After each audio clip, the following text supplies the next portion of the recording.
buhay ko, Itay. Naghanap ako ng pagmamahal ng isang ama na ipinagkait mong ibigay sa akin. Dahil mas piniling mong magpakatatay sa hindi mo naman anak. Lumayas na kayo rito! At wala rin akong panahon na pakinggan ang kung anumang mga sasabihin ninyo! Huwag na kayong babalik dito! Dahil hindi ko kayo kailangan! Sapagkat hindi kayo ang pamilya ko! Tama. Ako ang pamilya niya. Kaya kayong dalawa, lumayas na kayo rito sa pamamahay ko. Alis! Wag na kayong babalik pa rito. Dahil wala kayong karapatang manatili rito! Ang dulang inyong mapapakinggan ay rated is PG. Istriktong patnubay at gabay na magulang ang kailangan. Maaaring may maselang tema, lingwahe, karahasan, sexualidad, horror o paggamit ng droga na hindi angkop sa mga bata.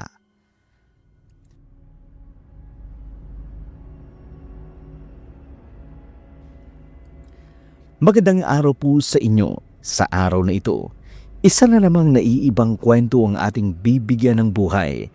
Kwentong padala ng isa sa ating mga masugid na taga-subaybay.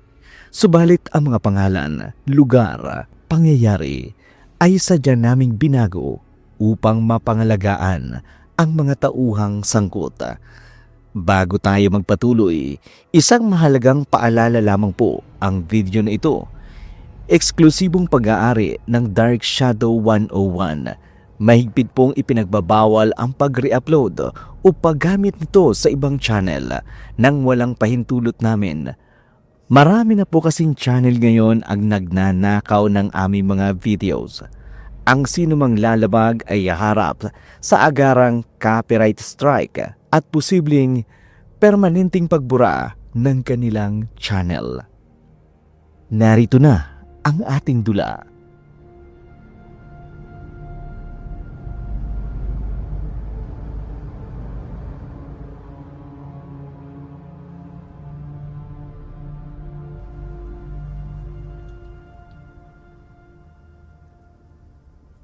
Hoy, magsilayas kayo rito sa bahay namin! Alis! Huwag na kayong babalik dito! Hoy, magsilayas kayo! Magsilayas kayo! Huwag nyo naman kami batuhin! Parang awan nyo na! Wala naman kaming ginagawang masama sa inyo! Tama na! Sige ho, aalis na kami dito. Huwag niyo lang kaming sasaktan ng lola ko.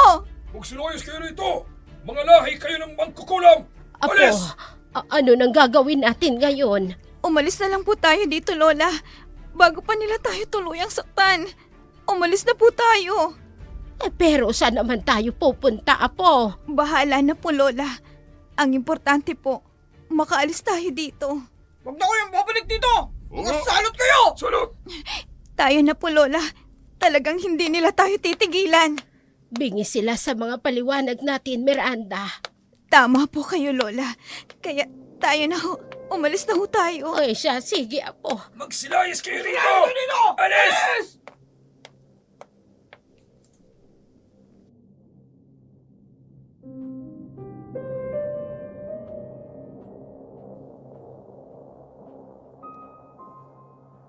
Pinagbabato sina Miranda at Telma dahil nagalit ang mga tao sa kanila at pinagbibintangan ng kung ano-ano.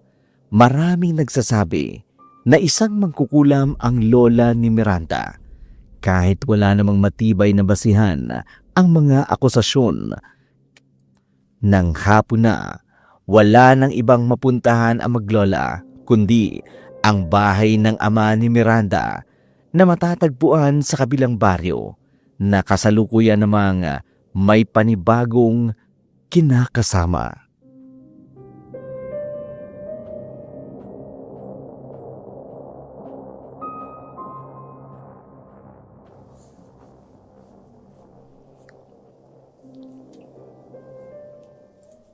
Ano ba naman yan, Nay?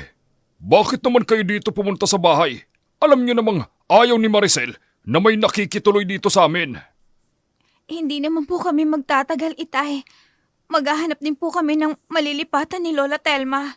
Ano ba kasi nangyari? at nag-alsabalutan lang kayo bigla. Pinagbintangan kasi akong mangkukulam sa baryong pinanggalingan namin. Ano? Ano na naman kasing ginawa niyo, inay? Nanggagamot ka na naman, gamit ang mga herbal. Nay naman kasi, moderno na ang panahon natin ngayon. Itigil mo na yung panggagamot gamit ang mga ligaw na damo. Gusto ko lang namang makatulong. Makatulong? Tingnan mo nga, Nay, oh. Mas napasama patuloy yung paghahangad mo makatulong. Itay, huwag niyo naman hong pagsalitaan ng ganyan si Lola. Basta, huwag kayong magtatagal dito. Dahil tiyak, magagalit ang tiyang Maricel mo. Opo. Wala na ba talagang halaga sa'yo si Miranda, Kiko? Talagang ipinagpalit mo na siya sa kinakasama mong si Maricel. Mahal ko ho si Maricel, inay. At si Miranda, na anak mo, hindi mo mahal. Nay naman, pamilya ko na si Maricel. Lola, tama na po. Huwag na po nating pahabain pang diskusyon. Mabuti pa nga. At Miranda, pumunta ka ng tindahan. Bumili ka ng bigas para makapagluto ka na. Mahirap na at baka dumating si Maricel at wala pang pagkain. Tiyak, magagalit yun. Opo, Itay. Nay, wag ho kayong magtatagal dito sa bahay. Ayokong mag-away kami ni Maricel. Wala na ba talagang mas mahalaga sa'yo kung hindi si Maricel, Kiko? Ayoko lang mag-away kami mag-asawa, inay. Ang hirap pa naman suyuin ni Maricel kapag nagagalit sa akin.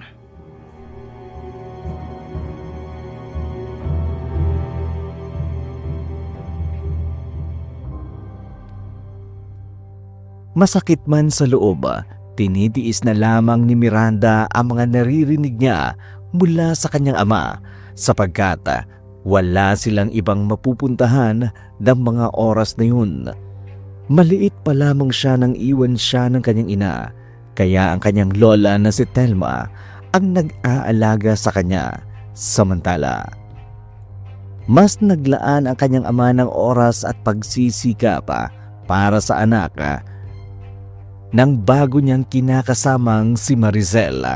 Kayod kalabaw upang matustusan ang pangangailangan nito, habang si Miranda ay sariling sikap ang pinagtutuunan upang maabot ang kanyang mga pangarap. Nang sumapit ang dapit hapon, dumating si Maricel kasama ang anak nito.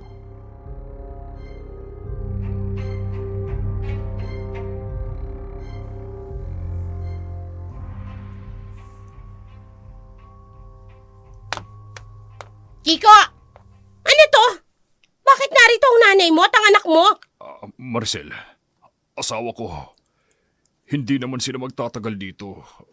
Pansamantala lang naman sila rito eh. Maghahanap din sila ng matutuluyan nila. Huwag mo nga akong pinaglololoko, Kiko. Lumang tugtugin na yan. Yan ang sasabihin nila sa umpisa. At pagkatapos, hindi na sila aalis. Maricel naman, makinig ka muna. Paalisin mo kaagad ang mga yan dito, Kiko. Hindi ba hayampunan tong bahay natin? Tito Kiko! Jonathan, anak. Kailangan ko ng pera.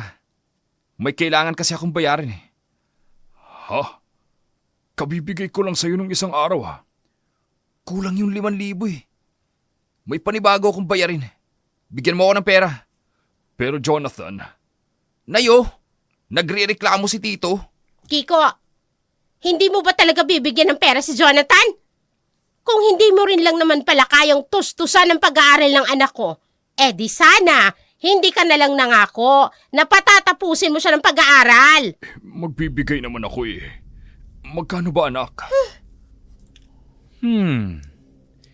Mga 6,000 lang naman, Itay. Sige. Eto. Pero anak, tipirin mo to ha. Sa susunod na linggo pa kasi ang sahod ko sa construction. Walang problema, Tito. Oh, paano?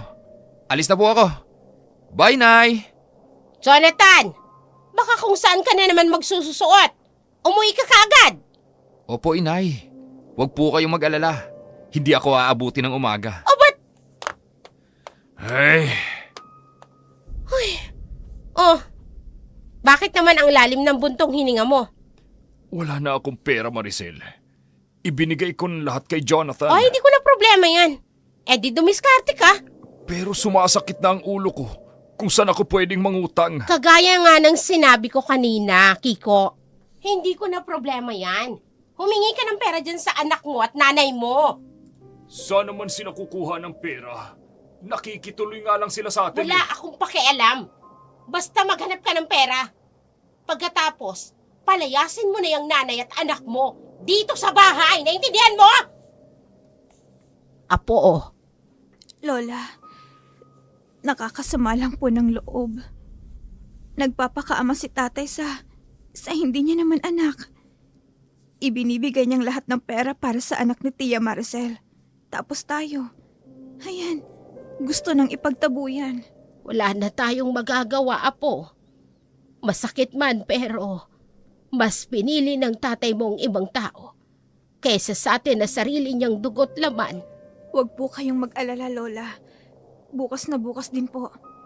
Maghahanap ako ng malilipatan natin. Sige, Apo, ay mas mabuting ayon para iwas gulo tayo. Opo, Lola. Hindi ko rin po kasi kayang makisama sa kanila eh.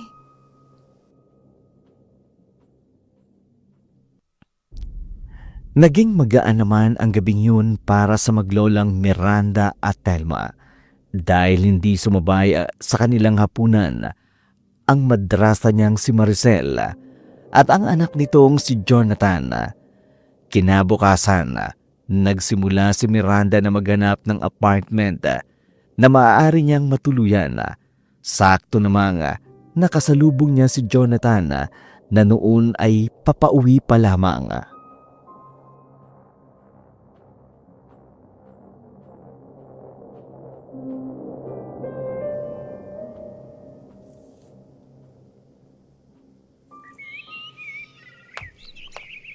Uy!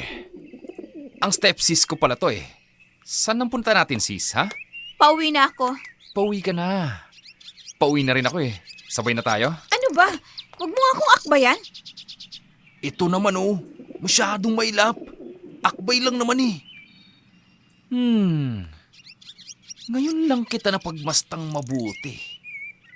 Napakaganda mo pala, Miranda. Mauna ka nang umuwi, Jonathan. Nakalimutan ko.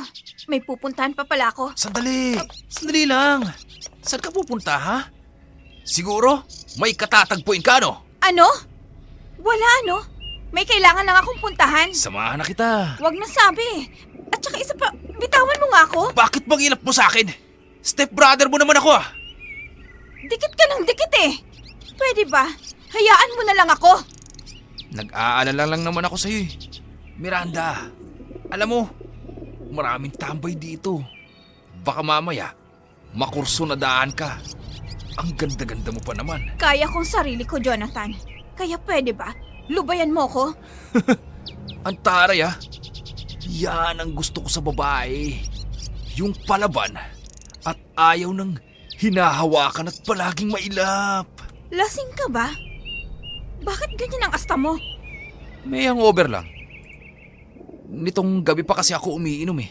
Napasarap lang. Kasama mga tropa. Kung ganon, umuwi ka na. Baka mamaya hinahanap ka na sa bahay. Oo nga no. Baka hinahanap na ako ng magaling kong nanay. Sige, dito na ako sis.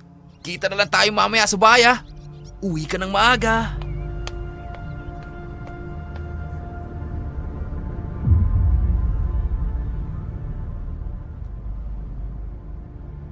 Sinunda ng tingin ni Miranda si Jonathan. Halos ilang taon niya na rin itong hindi nakita. Kahit magkalapit baryo lamang ng tirahan nila noon, mas pinili nila ng kanyang lola na umiwas sa mga ito dahil na rin sa kagustuhan ng kanyang amang si Kiko. Gwapo at matika si Jonathan, pero hindi komportable si Miranda sa lalaki. Malaki ang agwat ng edad nito sa kanya. Kung tutuusin, matagal na dapat itong nakapagtapos ng pag-aaral. Pero palagi itong nagpapalit ng kurso nito, kaya hindi matapos-tapos. Nang sumapit na ang hapon, Umuwi na si Miranda sa bahay ng kanyang ama. Dala ang magandang balita ng kanyang lola na nakahanap na siya ng malilipatan nilang bahay.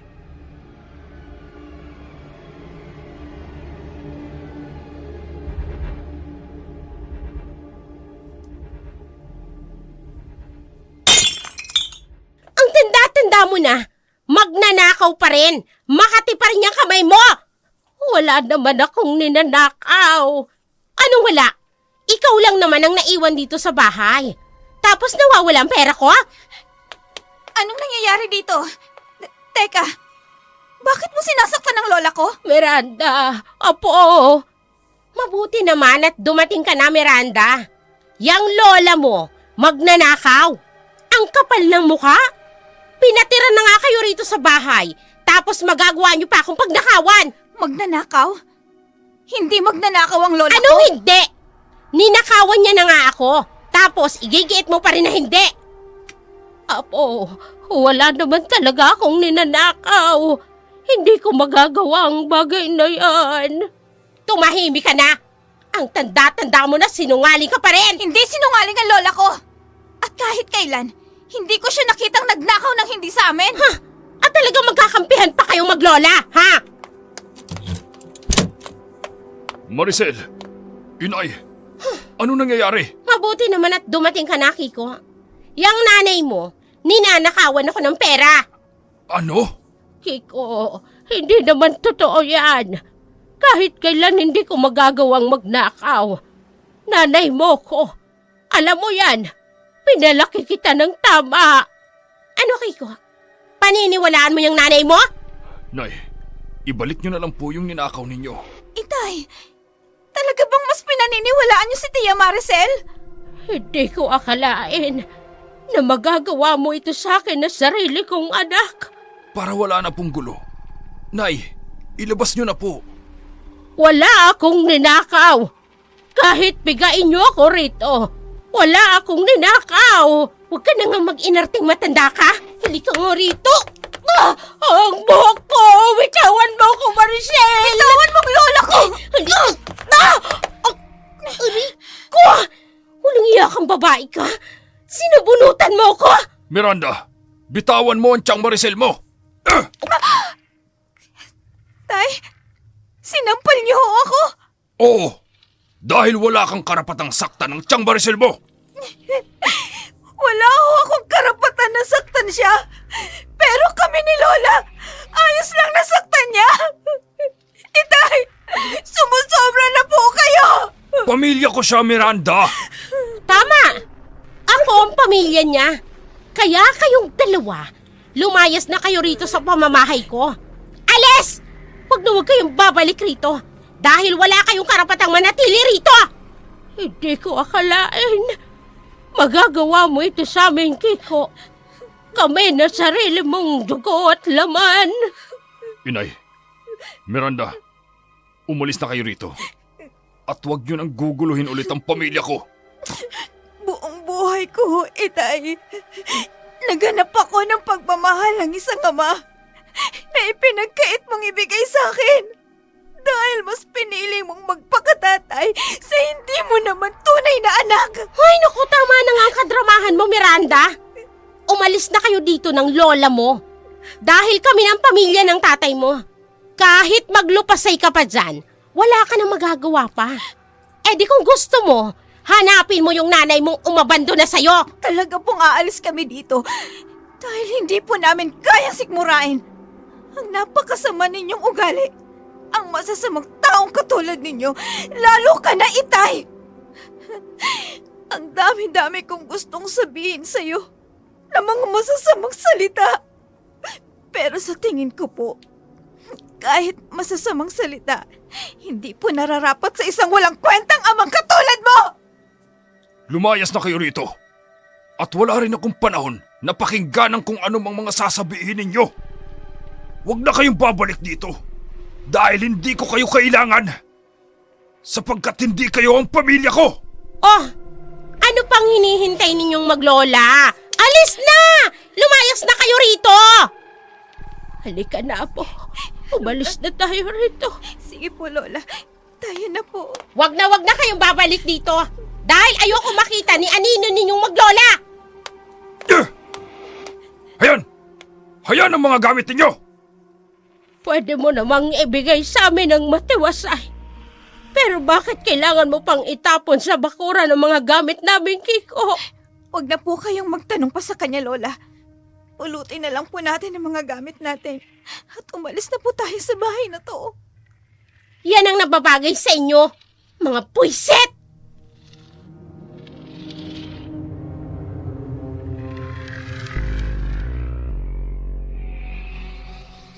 Pinulot ng maglola ang kanilang mga gamit na nagkalat sa bakuran.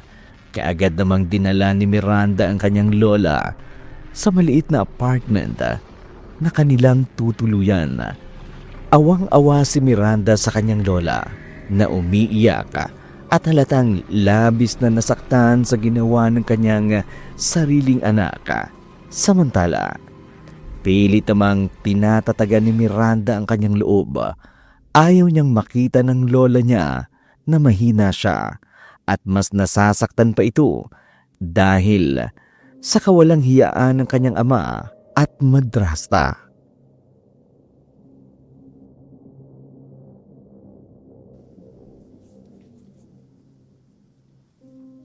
Lola, pasensya na ho kayo Wala po akong nahanap na mas malayong apartment na pwede ho nating upahan.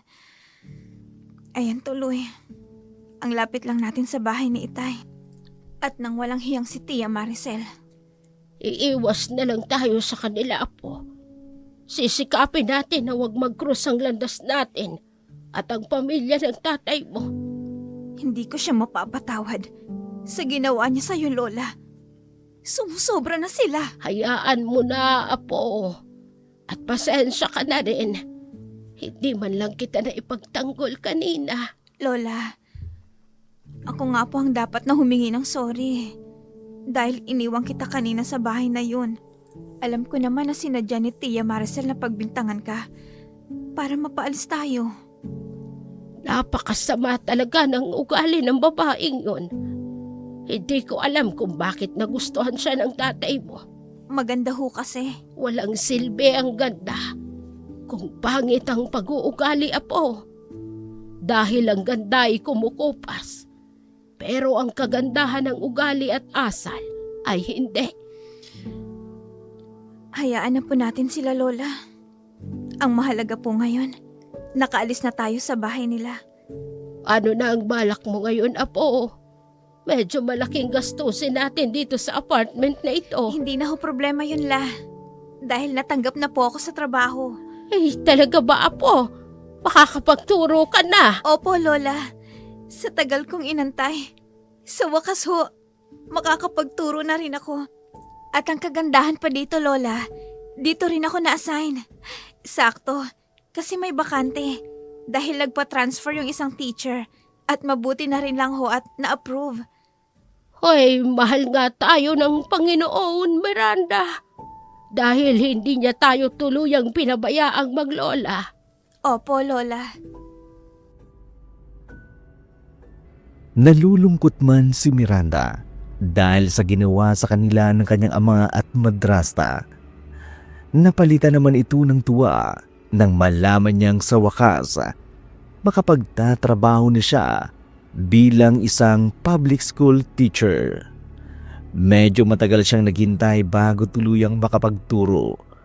Dulot na rin ang haba ng ranking at dami ng nakapagtapos na naka-line up pa rin. Sabado ng hapon, kagagaling lamang ni Miranda sa paaralan. Nilinis niya ang classroom na kanyang gagamitin. Kasalukuyan siyang nasa talipapa nang may isang bakla ang lumapit sa kanya. Nakasuot ito ng headband na pink, damit na pink at may pakpaka ng lipstick na pink din.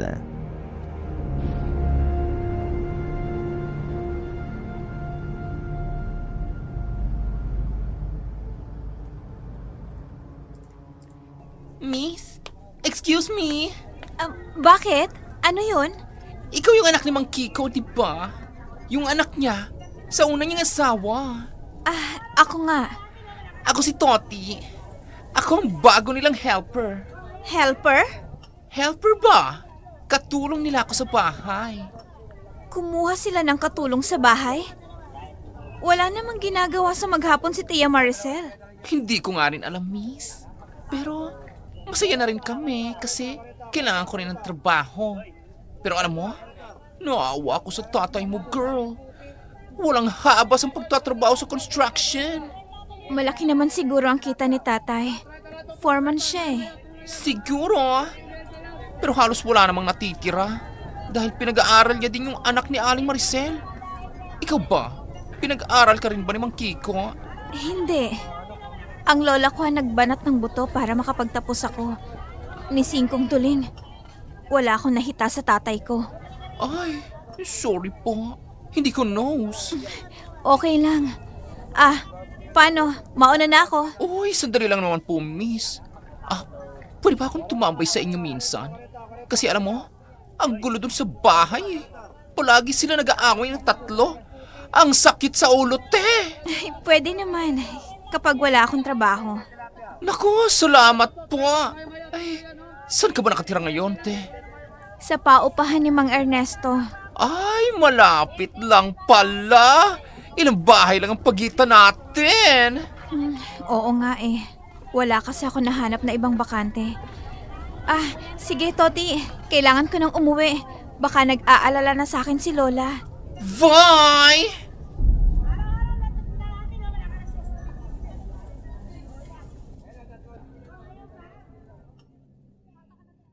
Umismid na lamang si Miranda sa tinura ng bading na si Tuti. Mas lalo siyang tinubuan ng inis nang malamang kumukuha pa talaga ng katulong ang magaling niyang madrasta. Gayong wala naman itong ginawa kundi ang magsugal maghapon sa kabilang dako naman sa bahay ni Kiko at Maricel.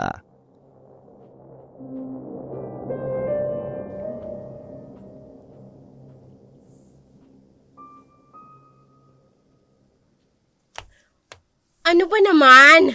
Kulang to, Kiko. Maricel, Sabado pa ang sahuran. Pagkasyahin mo na lang muna yan. 5,000? Saan aabot to?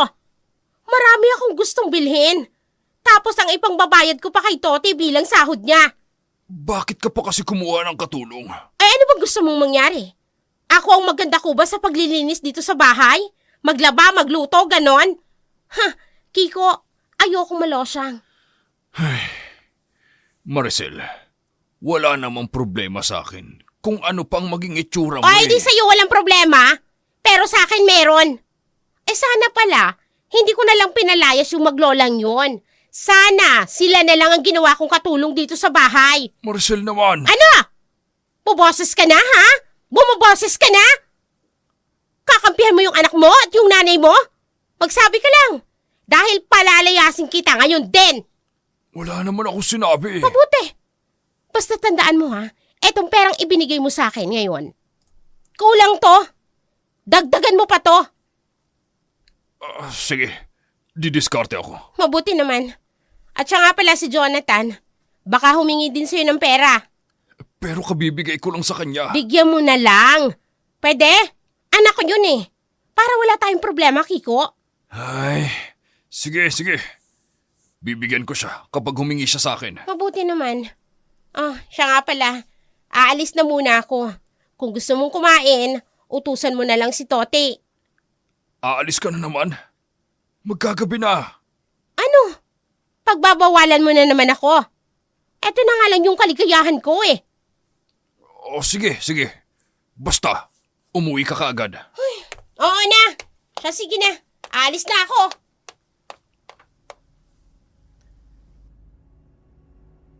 Napahilot na lamang sa kanyang sentido si Kiko. Gusto niya sanang sabihan pa si Maricel, subalit takot na siyang magalit ito sa kanya. Samantala, malalim na ang gabi, hindi pa rin umuuwi si Maricel. Napansin naman ni Tuti, nagising pa rin si Kiko at kasalukuyang hinihintay ang babae.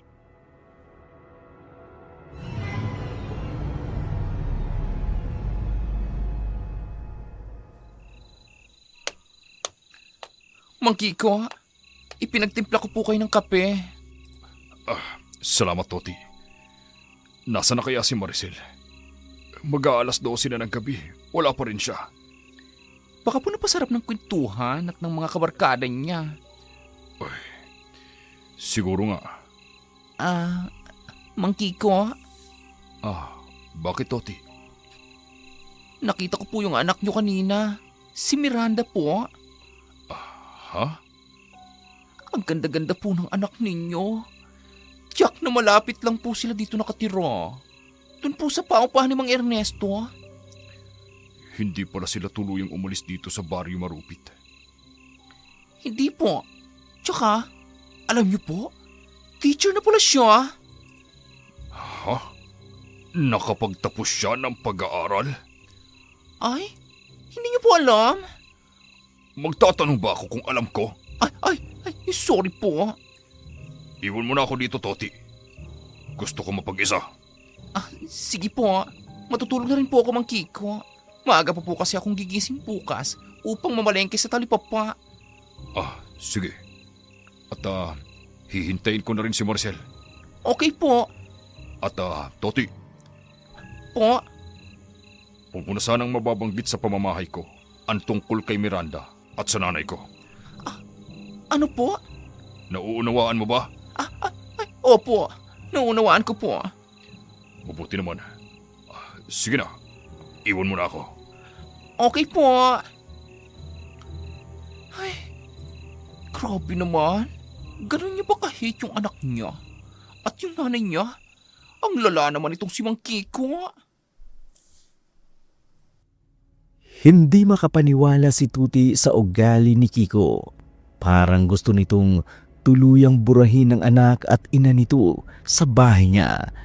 Lihim na pinagmamasdan ni Tuti si Kiko. Humpak ang mga pisngi, ngunit banat at maskulado ang pangangatawan marahil dahil sa uri ng trabaho nito. Nakaramdam sana si Tuti ng awa sa lalaki dahil sa ginawa sa kanya ng kinakasama nitong si Maricel. Pero sa paraan ng pagtrato ni Kiko sa tunay niyang anak, tila unti-unti na ring nawawala ang nararamdamang simpatya ni Tuti. Kinabukasan, maagang nagising si Tuti dahil malakas ang boses ni Maricel.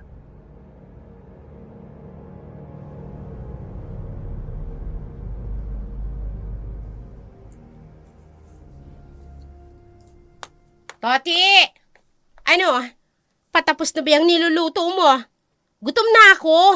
Bilisan mo naman ang kilos mo. Ay, malapit na po ito.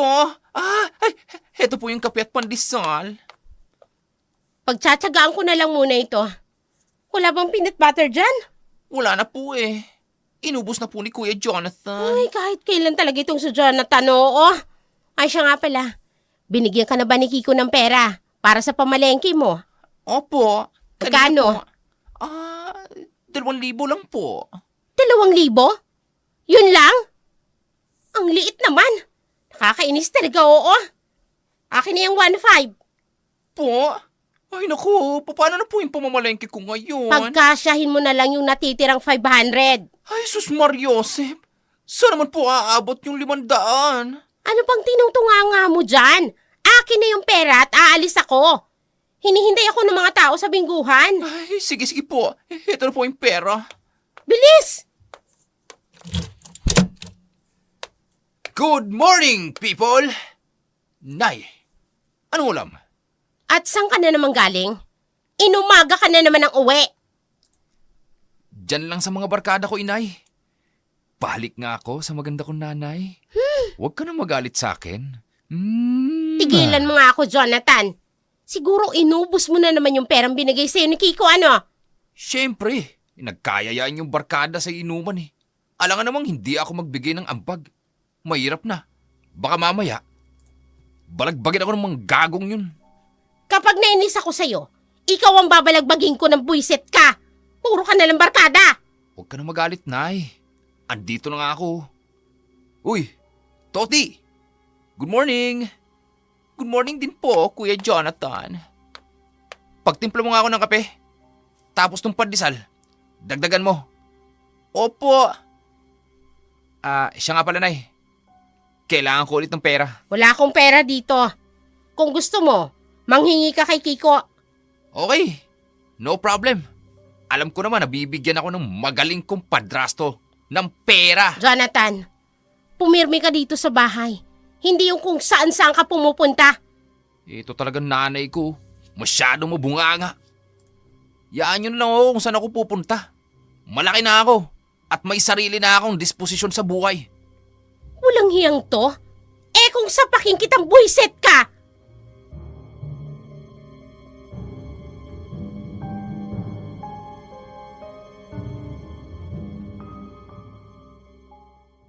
Napailing na lamang si Tuti habang pinagmamasdan ang mag-inang Jonathan at Maricel. Wala itong pangundangan kung gumastos ng pera. Palaging ganun ang eksena sa bahay nila Kiko. Maagang gumigising si Maricel. Hindi upang asikasuhin ang pamilya, kundi para tumungo agad sa sugalan. Samantala, nagsimula nang magturo sa public school ng Baryo Marupit si Miranda. Pagkatapos ng kanyang klase, agad siyang dumiretso sa kanyang inuupahang apartment. Ngunit pagkarating niya roon, isang panauhin kaagad ang kanyang nadatnan.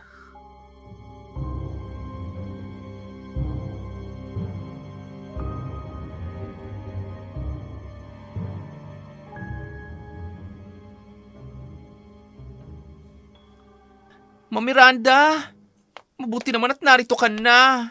Oh, Toti, anong ginagawa mo dito? Kaninang 4:30 pa siya rito, Apo. Hinihintay ka talaga niyang dumating. Bakit naman po? Marami akong chika sa inyo. Pero syempre, nauna ko nang sinabi kay Lola Telma. Ay, tungkol saan naman? Yung madrasta at stepbrother mo, ma'am. Nilulustay ang pera ng tatay mo. Toti, ayoko nang makialam pa sa buhay nila. Please lang. Kawawa naman pala ang tatay mo, Miranda. Nagpapakatanga sa ganoong klase ng babae. Ay, sobra po. Yun ngang pampamalengke ko kanina. Kinuha pa ni Aling Maricel. Tapos Jack, magdamaga na naman yun sa sunggalan. Ginusto naman niya ni tatay eh. Di ba nga? Pinalayas niya tayo, Lola. Kasi ayaw niyang magulo natin ang pamilya niya. Ma'am Miranda, bakit naman ganun tatay mo? Bakit mas nagpapakaama pa siya dun sa hambog na Jonathan yon? Hindi ko alam. Wala akong mahanap na paliwanag dyan, Toti. Toti, hindi naman sa itinataboy kita. Pero tingin ko, kailangan mo nang umuwi. Baka mamaya umuwi si Maricel ng maaga tapos hindi ka maabutan. Baka ikaw itong malagot sa kanya. Ma'am, pwede ba na dito na lang ako sa inyo magtrabaho? Toti, sorry talaga pero nagtitipid din kasi kami ni Lola eh. Bala ko kasing bumili kahit maliit na lote lang na pwede kong pagtayuan ng bahay namin ni Lola. Ay, nakakasad naman. Ang gulo-gulo kasi dun sa bahay ng tatay mo. Kung hindi ko nga lang talaga kailangan ng pera, aalis na ako doon. Kaya lang, kailangan ko rin mag-ipon. Gusto ko kasi magpatuloy ng pag-aaral ko ng high school. Mabuting hagarin mo, Toti. Hanga ako sa'yo.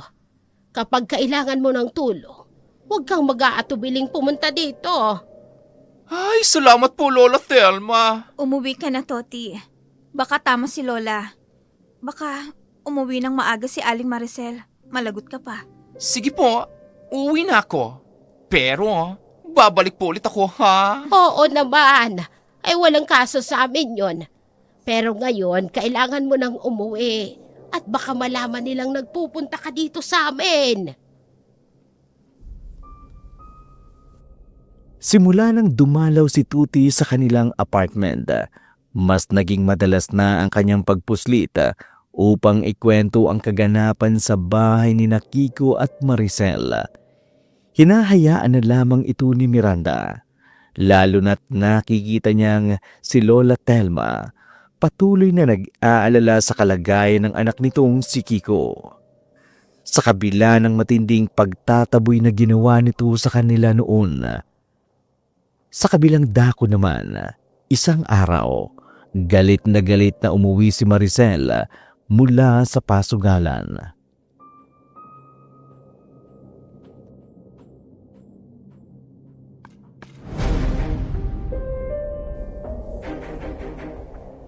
Buwisit talaga eh. Pera na naging bato pa. Toti! Aling Maricel? Bakit po? Anong Arling Maricel? Eh kung sapakin kita. Ma'am! Ma'am Maricel ang itatawag mo sa akin. Ano ho? O bakit nalalaki ang mga mata mo? Hindi ba't amo mo ko? Opo, amo ko po kayo. Eh di ba? Mas tamang tawagin akong ma'am kesa ale. Opo, tama po. Sige po, Ma'am Maricel. Ano po bang kailangan niyo sa akin? Ipaganda mo ko na makakain. Sarapan mo rin ang ulam. Galunggong na lang po yung available na ulam, ma'am. Ano? Bakit galunggong? Hindi pa po kasi nagbibigay ng pera para pambili po ng groceries si Mang Kiko. Walang hiya naman oo. Talo na nga ako sa sugal. Tapos ganyang klase pa ng ulam. Tarantado talaga yung Kikong yan eh. Humanda siya sa akin pag uwi niya. Ano po bang gusto niyong luto sa galunggong, ma'am? Manahimik ka, Toti! Hindi ako kakain ng galunggong na yan. Pumunta ka na lang sa karinderya ni Teresa. Mangutang ka ron. Yung masarap na ulam. Sabihin mo, babayaran ni Kiko. Sige po, ma'am. Bilisan mo naman ang kilos mo. At nagugutom na ako. Ay, opo. Ay, pabihira. Ang lakas ng loob magpatawag ng ma'am. Tapos, uutusan ako sa tindahan para mangutang. Ay, iba din ang trip nitong si ante mo. Ay, naku po, napakalupit.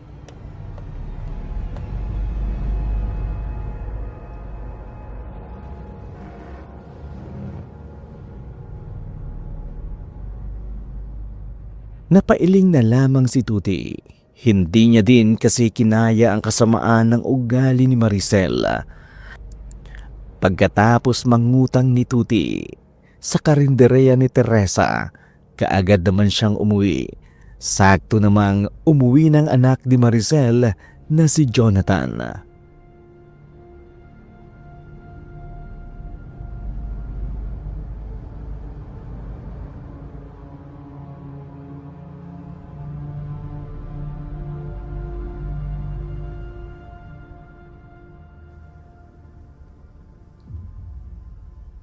Uy! Kumakain ka na pala, inay. Mukhang masarap ang ulam ah. Mabuti naman at umuwi ka na. Saan ka na naman ba galing, Jonathan? San pa ba? Eh di dun sa mga tropa ko. Wala ka na talagang ibang inaatupag kundi yung barkada mo. Makasermo naman oh. Pwedeng kumain muna bago ako Huwag sermonan. mong ubusin ang ulam. Alam mo ba, Nay? May nabalitaan ako. Tungkol saan? Si Miranda. Kalain mo? Teacher na pala yun. Ano? Bakit nakapagtapos ba yun? Hindi naman yung sinusustentohan ni Kiko. Sandali. Baka mamaya, patago niyang binibigyan ng walang hiyang yun. Kaya nakapagtapos ng pag-aaral niya. Pwede. Wala namang iba magpapaaral dun eh. Alangan naman yung hukluban niyan, Lola, na mukhang ermitaanya magpapaaral sa kanya. Humanda talaga sa akin yung Kikong yan. Saan mo ba nabalitaan yan? Nay, ano ka ba? Kalat na kaya rito. Na dito siya nagtuturo, dito sa Marupit. Kapalit ng teacher na nagpa-transfer ng school. Animal talaga? Narito pa yung maglolang yan sa baryo Marupit? Oo, maraming ang lalaking nagkakandara pa ngayon kay Miranda. Ang ganda-ganda din naman kasi ng stepsister ko. Manahimik ka. Dadugukan kita dyan, buiset ka eh. Bakit naman ay? Nagsasabi lang naman ako ng totoo eh. Maganda naman talaga si Miranda. Sexy. Parang modelo Hoy! sa ganda. Tumahimik ka ha. Huwag mong sabihin sa akin kursonada mo yung babaeng yon. At bakit hindi? Hindi ko naman siya totoong kapatid. Huwag na huwag mong susubukan, Jonathan. Kung hindi, tatamaan ka talaga sa akin. Bakit naman hindi? Ang ganda ng trabaho nun. Kapag naging asawa ko yun, hindi ko na kailangan magtrabaho. Aasa na lang ako sa sweldo niya. Punyemas ka talagang lalaki ka?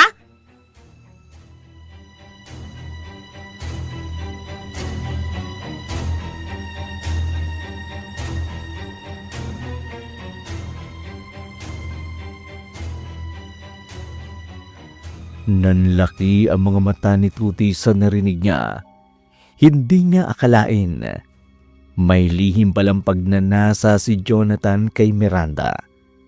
Kaya naman kinahapunan nang masigurado niyang nakauwi na galing trabaho si Miranda. Kaagad siyang pumuslit patungo sa apartment ng maglola.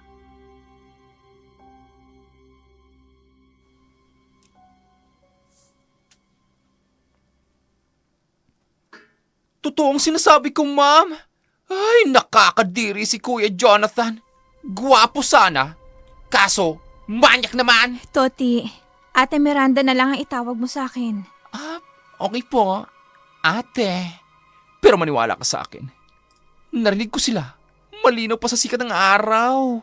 Ang lahat ng aking narinig. Dahil naroon ako mismo sa kusina. Maraming salamat sa lahat ng impormasyon, Toti. Sa totoo lang, may masama rin talaga akong pakiramdam sa anak na yon ni Aling Maricel. Tama ka, ate. Kung mag-uusap silang dalawa, napakawalang galang ni Kuya Jonathan. Parang hindi niya nanay si Aling Maricel kung sumagot. Hindi naman kasi napalaki ng tama. Kaya ayun, balahura. Ah, Ate Miranda, anong balak mo ngayon? Baka mamaya, gawan ka ng masama ni Jonathan. Iiwas na lang ako, Toti. At subukan lang niya. Grabe naman kasing pamilyang ipinagpalit sa inyo ni Mang Kiko. Kakaiba mga ugali. Si Aling Maricel, napakasama ng ugali. Tapos, yung anak niya, mayabang, gastador, lasenggo, tapos manyak pa. Ay, Toti, wala eh. Sila na kasi ang tinuturing ni tatay na pamilya. Ang nanay ko naman, hindi ko alam kung nasan. Siguro, may sarili na rin siyang pamilya. Hindi ba sila naawa sa'yo nung iniwan ka nila? Malamang hindi. Tingnan mo naman ang ginawa sa amin ni tatay.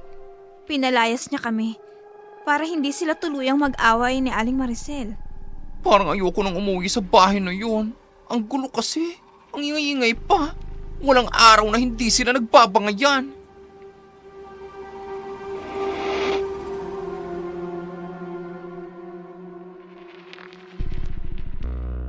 Napabuntong hininga na lamang si Miranda. Gusto niya sanang tulungan si Tuti. Ngunit nagsisimula pa lamang siya sa kanyang trabaho.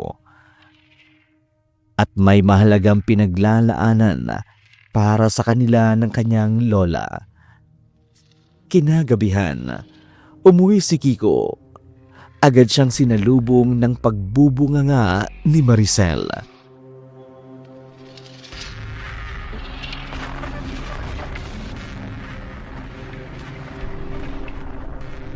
Mabuti naman at umuwi ka na, Kiko. Pasensya na, Maricel. Ngayon lang kasi kami sumahod eh. Akin na yung sahod mo. Ay. Ayan. Etong tira. Ipapasahod ko kay Toti. Mabuti naman at medyo malaki ang inabot mo sa akin ngayon. Ay, siya nga pala, Kiko. Ano yun? Teacher pala dito sa baryo Marupit yung anak mo. Nabalitaan ko nga rin. Ikaw ba ang nagpaaral sa kanya? Ano? Maricel, pinutol ko na ang pakikipag-ugnayan ko sa kanila simula nung nagsama tayo. Eh, yung nagtatrabaho ko sa Maynila, nung hindi pa tayo nagsasama. Pinapadalhan mo ba siya ng pera? Oo, pero hindi permanente. Maliit lang din ang bigay ko at hindi ako nagpaaral kay Ay, Miranda. kahit na! Anak mo pa rin naman siya. May karapatan ka sa kinikita niya ngayon. Anong ibig mo sabihin? Ano ibig kong sabihin? Kiko naman, gamitin mo yung kokote mo. Malamang, humingi ka ng pera doon sa anak mong teacher. At sa tingin mo, bibigyan At ako ni bakit Miranda ng hindi? pera? Kung hindi ka niya bibigyan, pues, ako ang pupunta sa kanila at manghihingi ng pera. Maricel, gulo lang yung hanap Huwag mo. mo akong pipigilan, Kiko. May karapatan kang humingi ng pera sa kanya dahil anak mo siya. Sige, sige. Susubukan ko. Mabuti! Bukas na bukas din. Pupunta tayo sa inuupahan niyang apartment. Hindi na lamang nakakibo si Kiko sa mga tinura ni Maricel dahil sa matinding pagod at sakit ng katawan. Hinayaan na lamang niyang magbunganga ang kanyang kinakasama.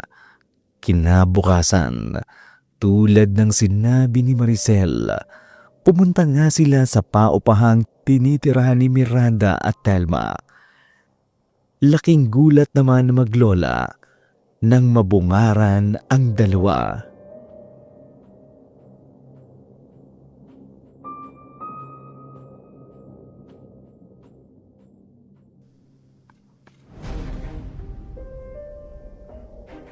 Anong ginagawa niyo dito?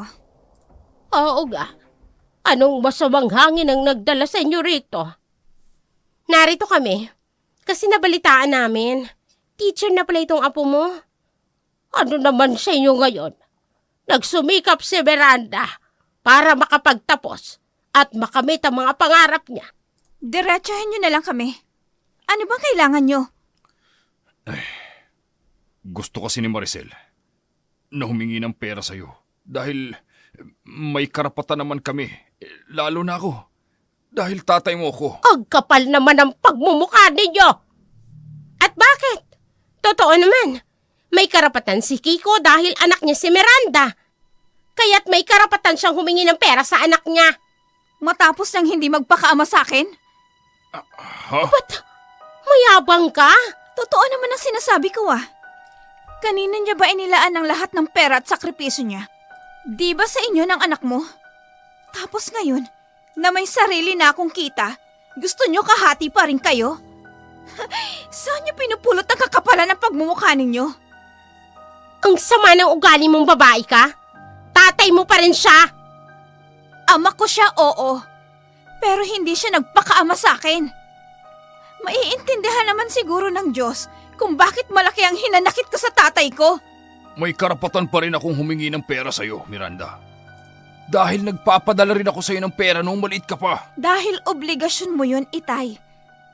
Bakit mo isinusumbat sa akin ang mga bagay na obligasyon mo bilang isang magulang? Dapat nga ako ang kumuwestiyon yan sa'yo Dahil pabaya kang ama. Kayo ni nanay. Bastos ka! Ganyan ka pinalaki ng lola mo? Ikaw ang walang modo! Ang kapal ng pagmumukha mong questionin ang pagpapalaki ko sa apo ko. Hoy, Kiko! Ako ang umako ng lahat ng hirap na dapat obligasyon mo bilang magulang. Namatay ang tatay mo sa pagpapakahirap sa bukid. Maitaguyod niya lang kami. Samantalang ikaw, nasaan ka? Nasa Maynila. Tinalikuran ang obligasyon mo sa anak mo. Tapos nang umuwi ka dinala mo yung babaeng yan na ilang taon nang lumipas. Kinuha mo na rin ang anak niya at doon ka nagpakaama. Huwag niyong idadamay dito si Jonathan. At bakit hindi? Totoo naman ang sinabi ni Lola. Sa inyo ng anak mo, ibinuhos ni tatay ang lahat ng sakripisyo niya. Tapos ngayon, manghihingi kayo ng parte sa pinaghirapan ko at ni Lola? Tubuan naman kayo ng hiya. Kung hindi mo kami bibigyan, talagang magkakagulo tayo, Miranda. Hindi namin kayo titigilan na maglola. Subukan niyo lang. Dahil hindi ko kayo igagalang. Mabuti pang umalis na kayo dito. Umalis na kayo dito! Dahil sa lakas ng boses ni Miranda, kaagad na nakiusyoso ang kanilang mga kapitbahay upang alamin kung ano ang nangyari. Umiiyak sa galit si Miranda, samantala sina Maricel, Kiko ay umuwing lupaypay, nakayuko at bagsak ang mga balikat.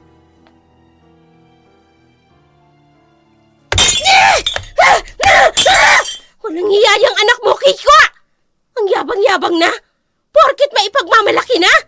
Maricel, mahihirapan akong humingi ng pera kay Miranda. Malaki ang galit sa akin ng bata. Wala akong pakialam! Ako ang gagawa ng paraan.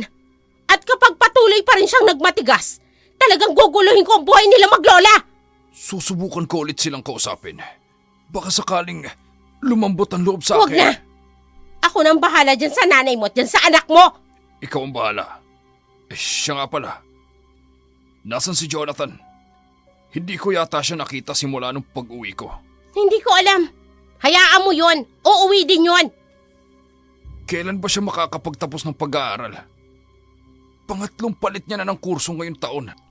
Sana naman, huwag niyang palitan ang kurso niyang criminology. May mga credited na subjects naman daw. Hayaan mo na. Gustong mag-enjoy ng bata. Hindi na bumabata si Jonathan, Maricel. Teka nga, nagre-reklamo ka ba? Wala naman akong sinabing nagrereklamo ako. Aba dapat lang. Dahil ikaw itong nangako na pag-aaralin mo yung anak ko. Hindi ko naman nakakalimutan yun eh. Hindi na lamang nagkomento pa si Kiko sa tinura ni Maricel sapagkat may punto rin naman ang kanyang kinakasama. Siya ang nangako na pag-aaralin si Jonathan, isang bagay na sa palagay niya'y unti-unti niya nang pinagsisisihan dahil tila wala namang balak magtino sa pag-aaral si Jonathan. Sa kabilang dako, isang pangyayaring marahas na gumimbal sa buong baryo Marupit, isang pangyayaring hindi inaasahan ng mga residente.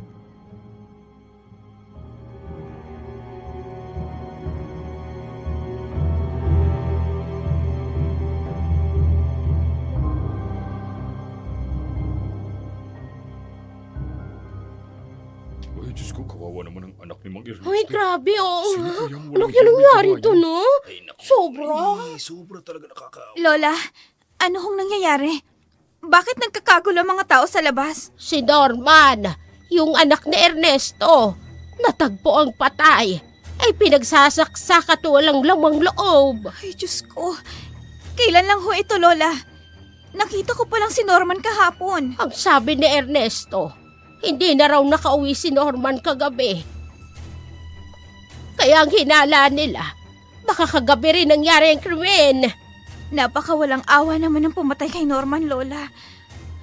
Tumawag na ba sila ng pulis? Oo na, dinala na rin nila ang bangkay ni Norman upang suriin. Ay, baka inatake ng aswang kagabi si Kaya Norman. nga. Totoo ba Nga, ba ang mga aswang sa panahon ngayon? Ano pong sinasabi nila, Lola? Totoo bang may aswang? Hindi ko alam, Apo. Pero kung tinatanong mo ko, kung naniniwala ba ako sa aswang, abay, oo, totoo sila. Pero hindi ko lang sigurado kung aswang rin ang sumalakay at pumatay kay Norman. Aswang man o hindi, kailangang managot ang taong pumatay sa kanya. Tama ka, Apo. Kailangan niyang pagbayaran ng krimeng ginawa niya.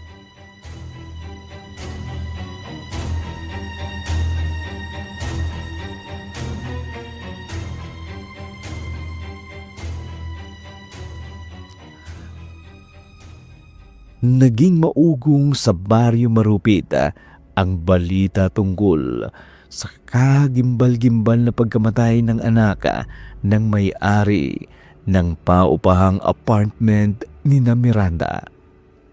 Maraming haka-haka kung sino ang pumatay sa lalaki. Ngunit wala pa ring napapatunayang may sala. Sa bahay naman ni Kiko, kasalukuyang naguhugas ng plato si Tuti nang makarinig siya ng boses mula sa silid ni na Maricel.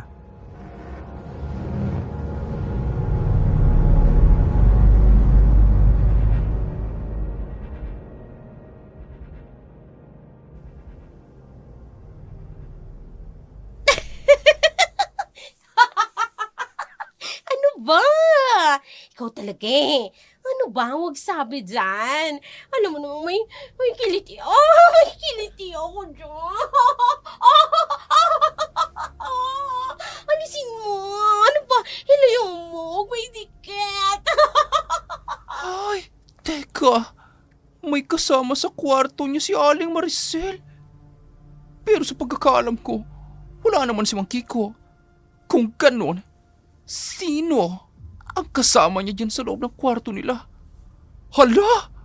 Hindi kaya may kalandian si Aling Maricel?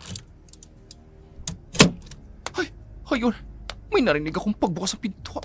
Magkukunwari akong busy pa rin sa paghuhugas ng mga pinggan. Magkukunwari akong walang narinig. Toti! Toti! Ma'am Maricel, bakit po? May narinig ka bang ingay? Ingay po? Oo. May narinig ka ba? Wala po, ma'am. Ang tahimik nga po ng paligid. Mabuti naman. Ano po yun? Wala. Ang mabuti pa, tapusin mo na yung paghuhugas mo ng pinggan. At pagkatapos, tumambay ka sa labas ng bahay.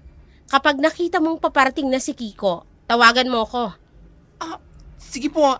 No problem po, ma'am. Tatapusin ko lang po ito.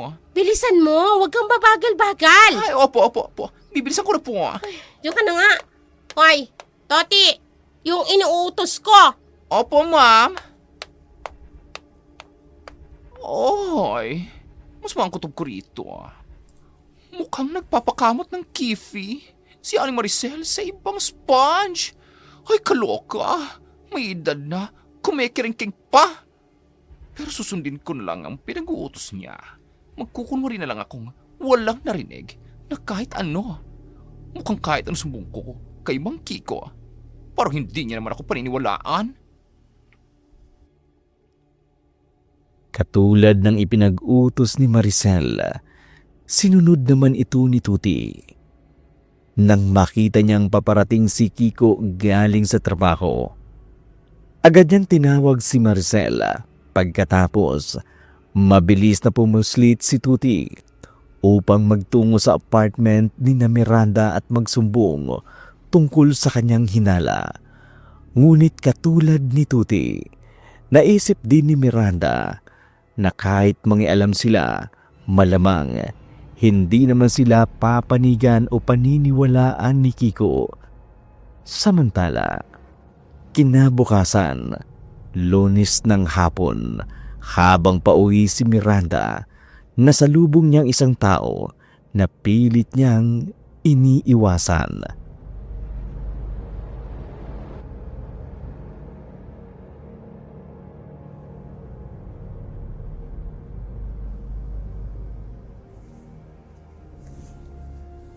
Uy! Ang maganda kong stepsis. Kumusta na? Ma'am Miranda? Jonathan, pwede ba paraanin mo ko? Sandali lang. Mag-usap muna tayo. Catch up ba? Tagal din natin hindi nagkita. Kahit magkabaryo na tayo, hindi malaki ito nakikita. Paraanin mo sabi ako, Jonathan. Pinagtataguan mo ba ako, Miranda? Umiiwas lang ako sa inyo. Kaya pwede ba?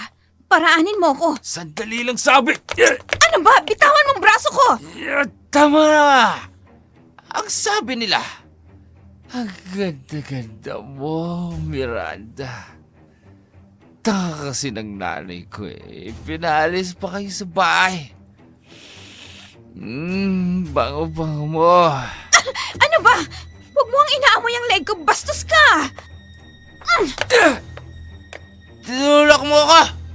Maldita ka! Akala mo, makakatakas ka sa akin. Halika rito, Miranda! Maglaro muna tayo. Ano ba? Bitawan mo ko! Ano ba sabi? Hindi ka makakatakas sa akin, Miranda! Matitikman kita ngayon! Ang malas mo lang. Dahil nagpakita ka sa akin! Bastos ka talaga! Bitawan mo sabi ako eh! Balik nga. Ang ganda-gandang bumabae ka! Bastos ka talaga! Itong bagay sa'yo!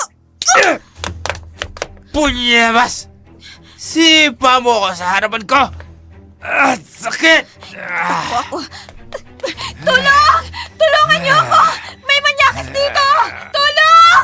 Hayop ka, Miranda! Papatayin kitang babae ka!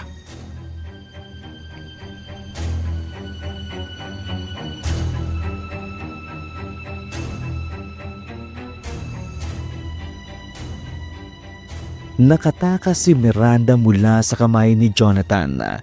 Pagkarating niya sa kanilang apartment, galit at umiiyak siyang nagsumbong sa kanyang lola Telma tungkol sa pagtatangkang panghahalay sa kanya ni Jonathan. Kinabukasan, agad silang nagpablatter sa barangay. Subalit, kaagad din silang sinugod ni Maricel at galit na galit itong hinarap ang maglola.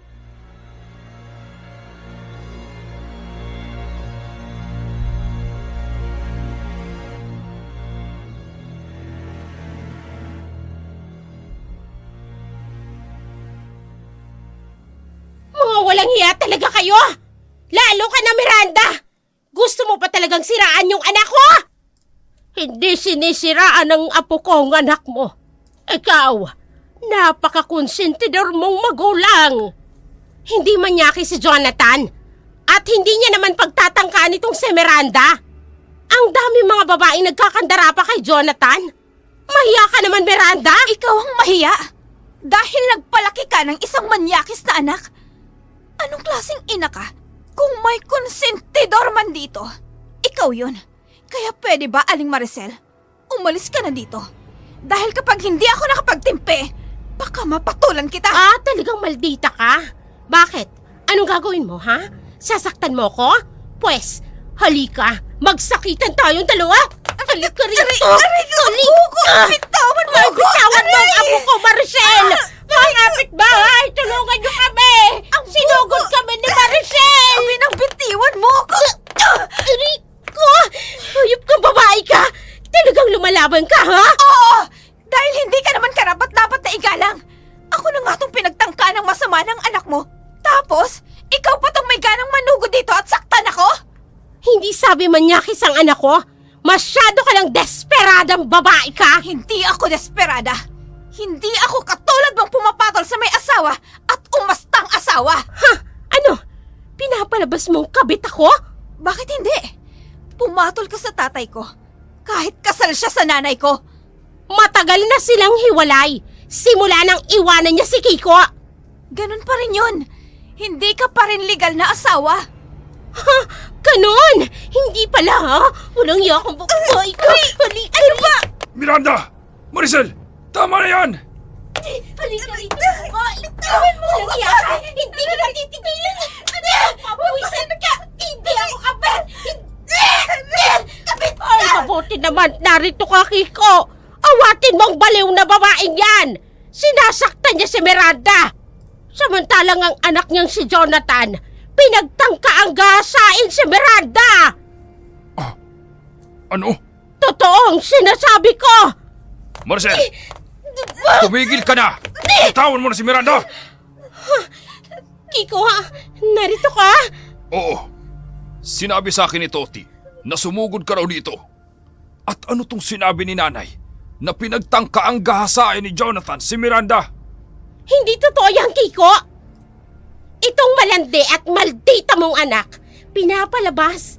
Pinagtangkaan daw siya ni Jonathan. Totoo ba yun, Miranda? Pag sinabi ko hubang oo, maniniwala kayo sa akin? Kilala ko na si Jonathan. Simula pa lang nung tumira siya sa akin. Wala pa akong nababalitaan na may pinagtangkaan siyang gahasain. Kita mo na, Tay? Sabi ko na nga ba eh. Mas paniniwalaan mong babaeng yan kesa sa akin. Bakit ka pa nagtanong? Kung wala ka na palang balak na paniwalaan ako, Tay.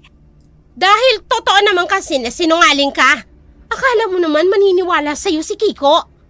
Sumusobra ka na talaga, Kiko. Dugo at laman mo. Yung muntik nang mapahamak dahil sa kamanyakan ng anak ng kinakasama mo. Tapos paniniwalaan mo pa rin ang babaeng yan. Wala na ba talagang halaga sa'yo si Miranda? Tama na ho, Lola. Huwag na kayong mag-aksaya ng oras sa kanila.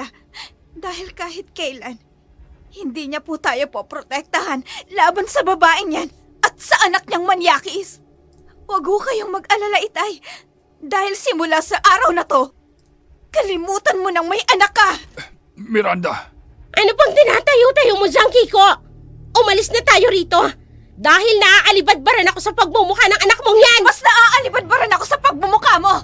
Ang sasama niyo, lalo ka na Aling Maricel. Pero huwag kang mag-alala. Dahil sisiguraduhin kong magbabayad si Jonathan sa ginawa niya sa akin. Huwag mo nang ituloy yung pagdidemanda mo, Miranda. Nakakahiya sa mga tao. Ako pa talagang dapat na mahiya, Itay! Ako ho ang inagrabyado ng sinasabi mong pamilya mo. Tay, ako yung tunay mong anak. Dugo at laman mo ko. Pero bakit mas pinipili mong kampihan ang anak ng kinakasama mong yan na hindi mo naman kaano-ano?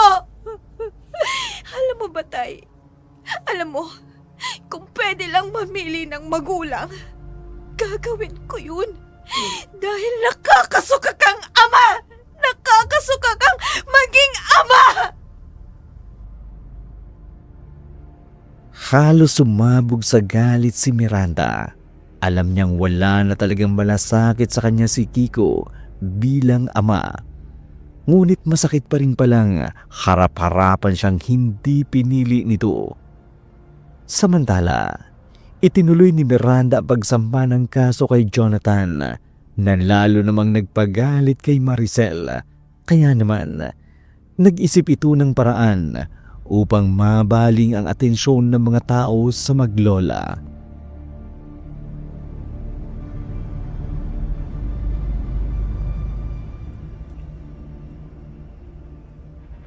Totoong sinasabi ko.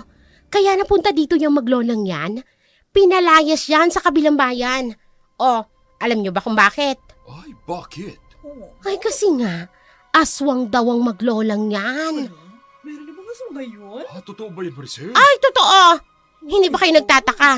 Wala namang kaguluhan dito sa atin noon. Pero nang dumating yung maglolang yan, aba, nagsimula ng gulo dito sa baryo Marupit. Ay naku, baka naman gawa-gawa mo lang yan. Dahil kinasuhan ni Miranda si Jonathan. Hoy! Hindi, no? Kahit ipagtanong nyo pa sa kabilang bayan, totoo yung sinasabi ko. O, eto na lang ang isipin nyo, ha? Bakit namatay si Norman? Hindi ba nakatira sila sa mismong paupahan ni Mang Ernesto na ama ni Norman? Oo nga, no. Tama ka, Maricel. Baka nga. Ay, sabi ko sa inyo eh. Nagsasabi ako ng totoo. Kaya kailangang kumilos na tayo. Dapat palayasin natin ang mga salot dito sa baryo. Bago pa mahuli ang lahat. Ay, Bago pa tama isunod ka yung dyan. mga pamilya nyo. Ay, tama nga si Maricel. Ay, dapat palayasin ang mga aswang dito sa baryo natin. Di ba mga kasama? Gagawin natin yan. Sa lalong madaling panahon, kukuyugin natin ang maglolang yan at palalayasin dito sa baryo. Nagkakaintindihan ba tayo? Ganun ang gagawin natin. Suportado ka namin dyan.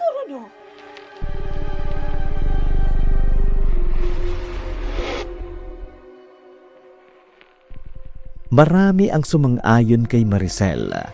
Bagamat may ilang tumutol, karamihan nga ay naniniwalang dapat kuyugin at palayasin ang maglola.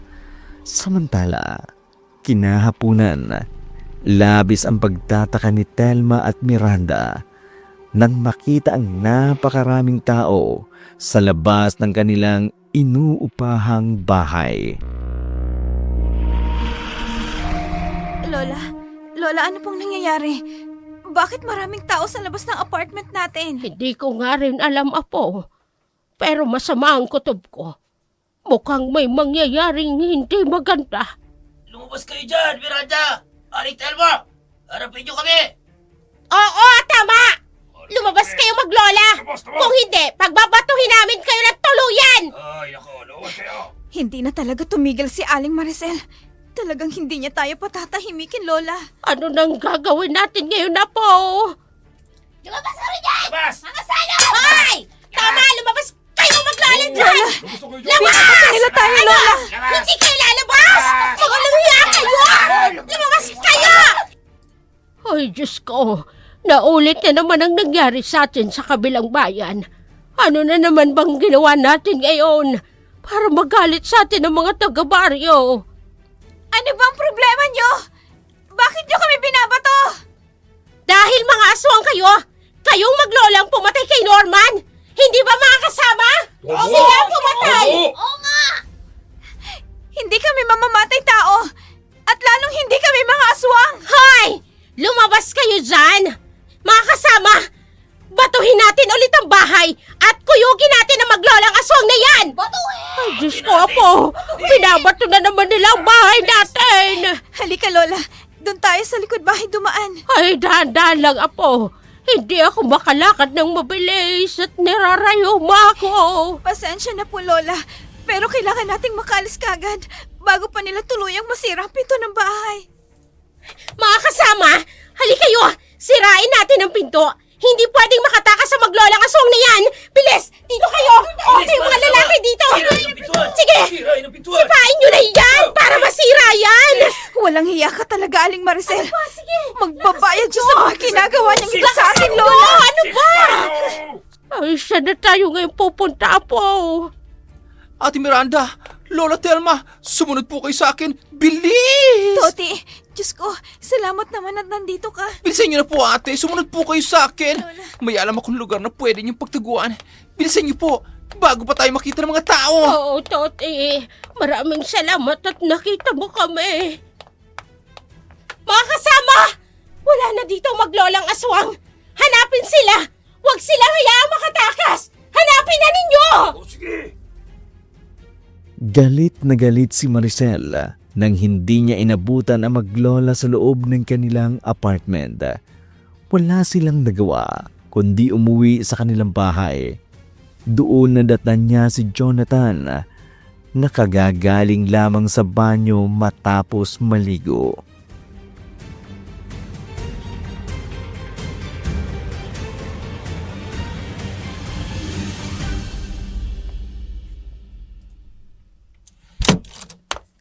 Nay!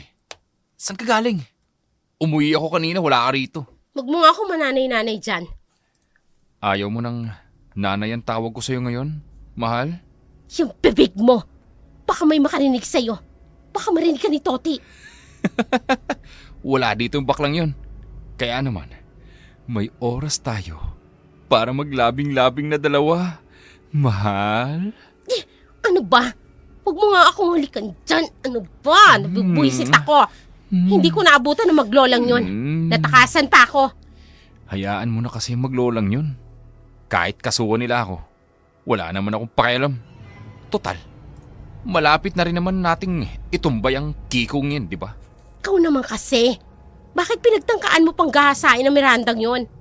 Alam mo namang silosa ako. At hindi lang yun. Hirap na ako magpanggap na nanay mo. Pero napanindigan naman natin ng ilang taon, di ba? Napaniwala natin si Kiko na hindi na lalayo ang edad ko kay Miranda. Pasalamat talaga ako sa pagiging baby face ko. Gusto ko nang tapusin ang pagpapanggap na to, Jonathan. Naalibad ba rin ako kay Kiko? Amoy pawis. Amoy matanda. Pero mukhang nag-i-enjoy ka naman sa kanya sa kama. Gago. Ang mabuti pa, palikayahin mo na lang ako. Para naman mapawi ang galit ko. Sige. Saan mo ba gusto? Sa banyo ulit? O sa kwarto ko? Sa kwarto mo na lang. Mahirap na kung sa banyo. Baka biglang dumating si Toti. Hindi pa itong oras para mahuli tayo. O sige. Tara na sa kwarto ko. At simulan na natin ang seremonya hanggang magdamagan. Yan talagang gusto ko sa iyo, Jonathan. Ang tibay mo. Siyempre. Ikaw yata ang nanay kong magaling mag-alaga. Malalanding naghahalakhakan sina Jonathan at Maricel. Lingid sa kaalaman ng marami, hindi naman pala sila ang tunay na mag-ina. Sa likod ng kanilang pagpapanggap, may lihim pala silang relasyon. Samantala, nanginginig pa rin sa takot si Telma na agad namang dinaluhan ni Tuti at Miranda. Sumusobra na talagang Aling Maricel na yan. Nagawa pa kayong siraan sa mga taga-baryo marupit. Muntik na kayong mapahamak. Hindi ko alam na mangyayari ulit ito sa amin. Ganito rin ang nangyari sa amin sa kabilang bayan noon. May mga tao kasing naiinggit kay Lola. Kaya ipinagkalat nilang mangkukulam si Lola. Masyado naman pong masalimot ang pinagdaanan nyo, ate. Ano na pong plano nyo ngayon? Sigurado, hindi titigil si Aling Maricel. Ay, pupunta ako sa barangay. Kakausapin ko si Kapitan. Mabuti pa nga ate. Mag-iingat ka lang na huwag makita ng mga taong kumuyog sa inyo kanina.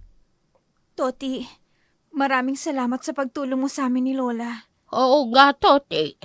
Wala na kasi kaming ibang mapupuntahan kanina. Mabuti na lamang at dumating ka at tinulungan mo kami. Ay, wala ho yun. Narinig ko po kasi ang balak ni Aring Maricel. Kaya lang, naunahan niya ako sa pagpunta sa inyo. Kaya humanap na lang po ako ng tiyempo kung paano ko po kayo matutulungan. Napakabuti mo sa amin. Mabuti ka pa.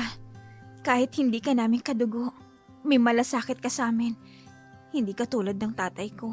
Hindi naman po kailangan maging magkadugo ate upang magmalasakit sa kapwa. Tama ka, Toti. Ay siya nga pala. Nasaan si Kiko? Nasa bahay ba siya kanina? Wala po si Mang Kiko. Hindi ko po alam kung umuwi yun ngayong gabi.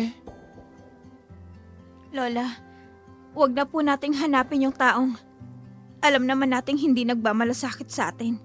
Kahit pa kadugo nila tayo. Miranda. Bakas ang hinanakit sa mga mata ni Miranda, maging si Telma. Unti-unti na ring lumalalim ang sama ng loob sa kanyang anak na si Kiko. Nagpalipas ng gabi ang maglola sa maliit na bahay ni Tuti. Samantala, si Tuti naman bumalik sa bahay ni Kiko dahil aniya mas mabuti nang naroon siya upang magkaroon sila ng ideya sa anumang pinaplano ni Maricel. Kinabukasan, pumuslit si Miranda papunta sa tanggapan ng barangay. Ingat na huwag makita ng mga taong nanggulo at kumuyog sa kanila. Agad niyang sinabihan ang kapitan na tulungan silang maglola. Sa kabilang dako naman, sa bahay ni Kiko. Kiko! Bakit narito ka na? Akala ko ba hindi ka pa uuwi? Nagpasya akong umuwi dahil patapos naman ang trabaho namin. Teka, bakit parang biglang-bigla ka na umuwi ako? Wala naman. Akala ko kasi sa barracks ka mamamalagi sa loob ng ilang araw. Palagi naman akong umuwi. Kung naglalagi man ako sa barracks, isang gabi o isang araw lang. Hindi mo man lang sinabi. Nabigla lang naman ako. Good morning! Uy! Tay Kiko! Andito ka pala. Magandang umaga sa iyo, anak. Oo, patapos na kasi ang trabaho. Kaya nagdesisyon akong umuwi muna. Nay. Bakit tulala ka dyan? Yakapin mo naman si tatay. Pagod na pagod galing sa trabaho. Tumigil ka nga, Jonathan. Amoy pawis ang si Kiko. Ayoko mga amoy pawis. Pasensya na. Hindi pa kasi ako nakakaligo eh. Sandali, maliligo muna ako. Nasa na pala si Toti? At uutusan kong bumili ng karne ng baka sa talipapa. Ang pamanay ko kung nasan yung baklang yun. Tawagin mo na lang kung gusto mo. Sige. Toti, halika nga muna rito. Kakainis talaga. Ayusin mo nga yung mukha mong busangot na busangot. Lambingin mo naman yung si Kiko. Tapos, humingi ka ng pera. Isa ka pa eh. Ayos lang talaga sa yung ibugaw ako para sa pera. Bakit hindi? Ibaliw na baliw sa'yo yung tao. Di mas baliwin mo para mapakinabangan pa natin. Ang sarap talaga ng buhay natin, Maricel. Hindi mayaman yung si Kiko, pero madiskarte at marami namang kita. Pero napapagod na akong magpanggap na nanay mo, Jonathan. Anong gusto mong mangyari? Bumalik ulit tayo sa bukid at mag-araro ko at maglalabada ka. Gamitin mo nga yung utak kong Maricel. Dito sa poder niyang si Kiko, hindi tayo magbabanat ng buto. May katulong pa tayo. Puiset! Isipin mo, nagkakaedad ka na. Samantalang ako, bata pa. Alam mo na, kapag hindi mo natustusan ang luho ko, pwede akong sumakabilang pugad. Walang hiya ka talaga.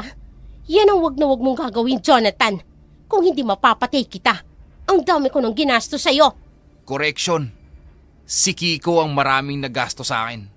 Dapat nga magpasalamat ka pa sa akin. Dahil akong nakaisip ng planon to. Tsaka wala ka namang ibang gagawin eh. Bukaka ka lang sa gabi. Tapos, magbubuhay donya ka sa umaga. Madali lang sa'yong sabihin yan. Pero sa bawat araw na wala kang inatupag, kung hindi maglustay ng pera at mambabae, alam mo ba ha? Gustong gusto kitang patayin. Alam ko naman na hindi mo magagawa yun. Kasi nga, mahal mo ako. Kaya sige na, pumasok ka na sa kwarto nyo. At paligayahin mo si Kiko. Tapos, hingin mo ng pera. Labis ang galit na naramdaman ni Maricel noong mga sandaling iyon. Ngunit wala siyang magawa dahil patay na patay siya kay Jonathan. Teenager pa lamang si Jonathan nang magkaroon sila ng relasyon. 18 taong gulang na ito nang makilala niya bilang kargador sa pantalan. Samantala, siya naman ay nagtrabaho sa isang karinderiya. Mahirap sila, ngunit hindi maikakaila ang angking ganda ni Maricel. Kaya naman, nang pumunta siya sa Maynila at nakatagpo si Kiko, agad siyang pumatol doon. Kahit hindi mayaman si Kiko, madiskarte ito at may pera. Nang sila ay bumalik sa probinsya, doon na nabuo ang plano nila ni Jonathan na magpanggap bilang mag-ina. Ayaw kasi ni Maricel na pakawalan ang lalaki.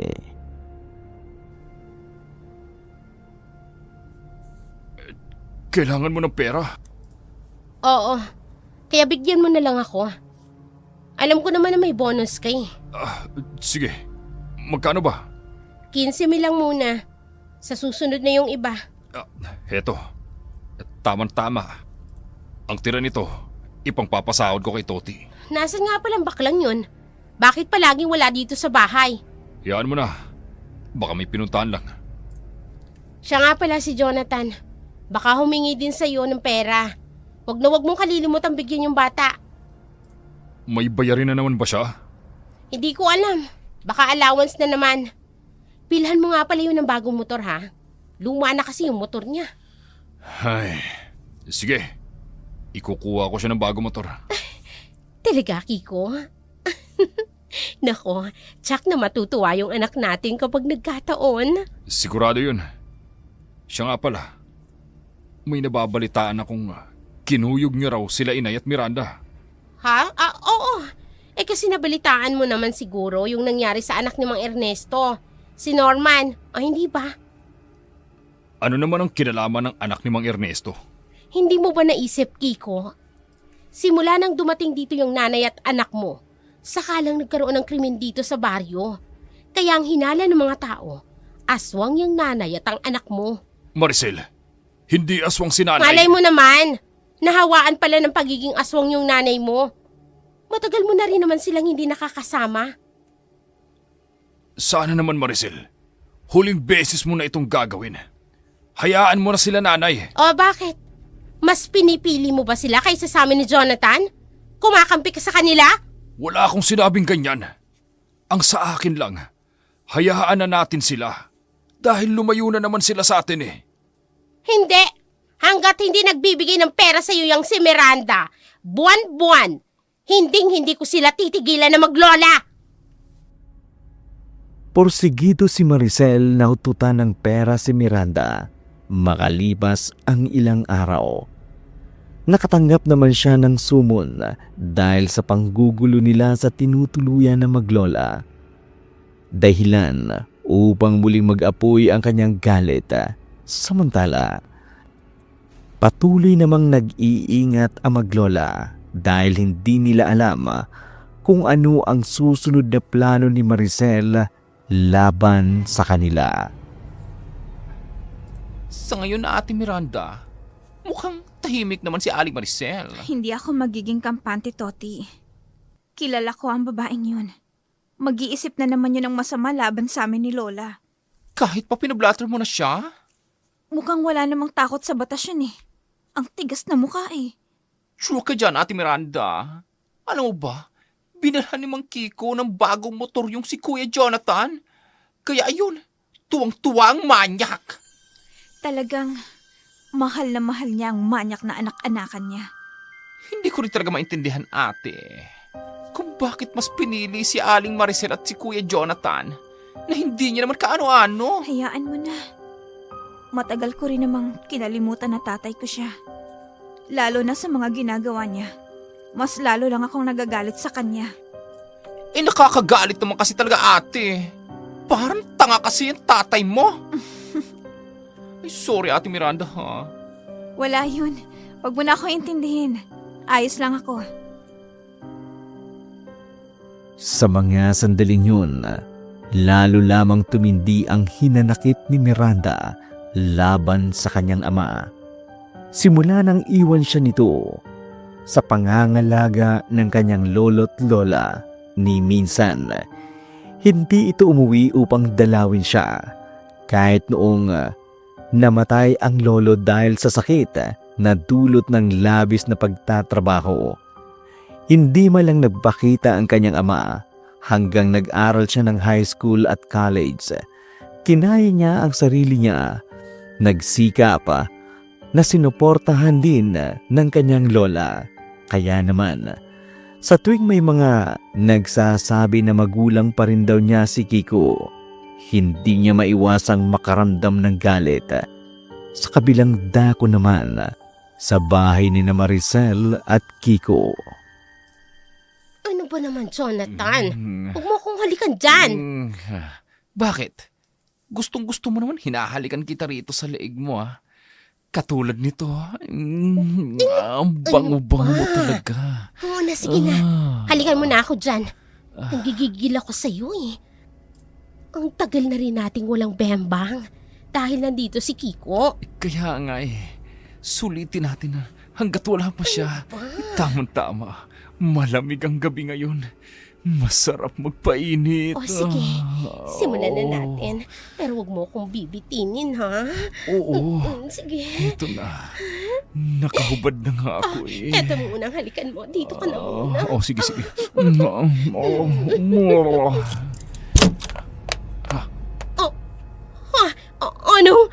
Anong ibig sabihin nito? Tatay Kiko, Huwag mo akong matawag-tawag na Tatay Kiko, barumbado ka! Bakit nakahubad kayong pareho? At naghahalikan? Nakapatong ka pa sa nanay mo! Kiko, magpapaliwanag kami. kung ano man ang iniisip mo, hindi ganun yun. Ano ako? Tanga? Nakaibabaw ka sa katawan ng nanay mo habang pareho kayong hubad at naghahalikan! Tapos, sasabihin mo, wala lang! Kiko, makinig ka kasi muna. Sinampal mo ko? Oh! Walang hiya ka! Ang landi-landi mo, ha? Lalandi ka na nga lang sa anak mo pa! Ang bababoy nyo! Mga punyeta kayo! Hindi ko siya anak! Oh! Hindi kami mag-ina! Oh, ano? Anong ibig sabihin nyo? Nagpapanggap lang kami mag-ina. Bago pa naging kayo, magkalibi na kami ni Maricel. Yun nga lang, mas bata ako sa kanya ng ilang taon lang naman. Niloko nyo ko. Ginamit nyo ko at ginawang tanga! Hindi ko kasalanan kung tatanga-tanga ka. Hindi ko problema kung baliw na baliw ka sa akin. Tinalikuran ko ang sarili kong anak. Dahil sa inyong mga kupal kayo. Magbabayad kayo sa mga kawalang hiyaan nyo na ginawa sa akin. Pati na ikaw. Magbabayad ka sa ginawa mo kay Miranda! Diyos ko, ano nangyayari sa'yo, Kiko? Bakit unti-unti nagbabagong ang anyo mo? Humahaba ang kukot! Ang pangil mo! Halimaw, Maricel! Isa yung halimaw! Hindi! Kiko! Huwag! Huwag! Mawa ka sa amin ni Jonathan! Isa akong aswang! Matagal ko nang kinikimkim ang pagiging alimaw ko! Pero hindi ko napigilan at napatay ko si Norman dahil nakita ko siyang sinisilipan si Miranda. Ngayon, muli niyong binuhay ang pagiging halimaw ko! Papatayin ko kayo dalawa! Diyos ko! Tumakbo na tayo, Jonathan! Takbo na! Sinara niyo ang pintuan! Palabasin mo kaming halimaw ka! Di kayo makakatakas sa akin! Papatayin ko kayo! Kayong mga manluloko! Oh, Diyos ko! Sinakmal niya ang leg ni Jonathan! Natanggal niya ang ulo nito! Tulong! Tulong! Tulong! Ikaw naman, ang mga katulad mong malandi at manluloko ay dapat na magbayad! Papatayin kita! Pagbabayaran mo lahat ng kasalanan mo sa akin! Katulad nito!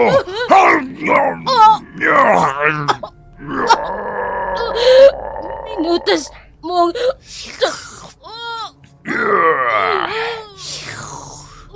Ngayon, kakainin ko ang mga lamang loob at inumin ko ang mga dugo nyo, mga taksil!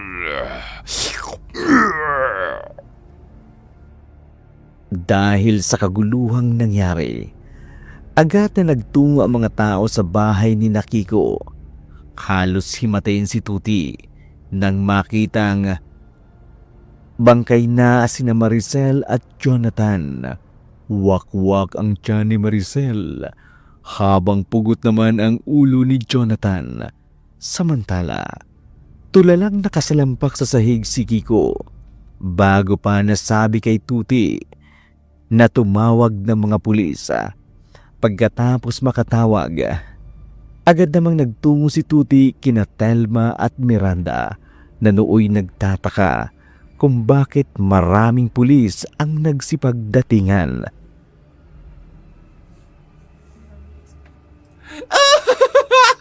Ate!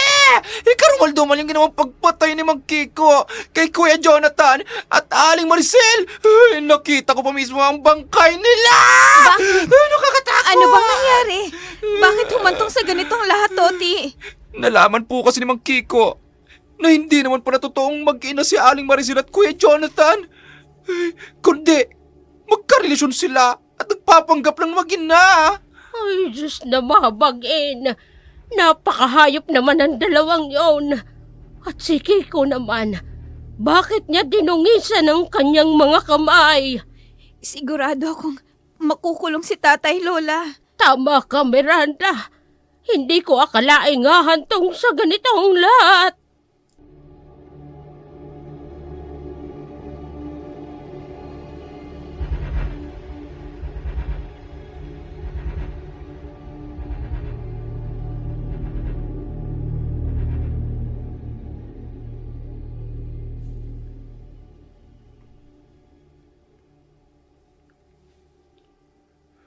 Wala akong mukhang maihaharap sa'yo. Hindi naman po ako narito upang sumbatan ka. Ang gusto ko lang pong itanong, bakit? Bakit mo sila pinatay ng ganon kabrutal? Hindi ko napigilan ang sarili ko nang makita ko silang nasa ganung akto. Ang halimaw sa loob ko ay sumambulat. Nagdilim ang paningin ko at hindi ko napigilan ang pagiging aswang ko. Ano? Pagiging aswang? Oo, Miranda. Nahawaan ako ng pagiging aswang. May naging katrabaho ko sa construction na taga-kapis. Hinawaan niya ako ng pagiging aswang niya nang hindi ko namamalayan. Nagsasabi ho ba kayo ng totoo? Alam kong hindi ako naging mabuting ama sa'yo, Miranda. Pero itong bagay na to, maniwala ka. Totoong sinasabi ko. Hey,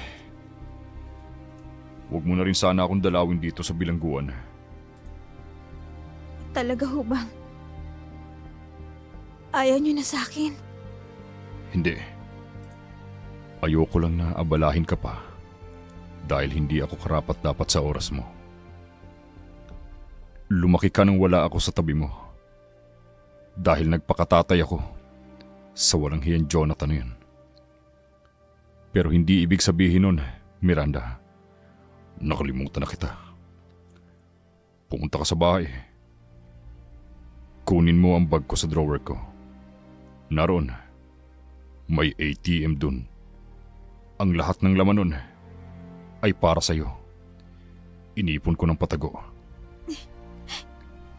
Itay, Sige na, Miranda. Umuwi ka na. At huwag ka nang dadalaw sa akin dito sa piitan. Hayaan mo kung pagnilayan ng lahat ng mga kasalanang nagawa ko. itay.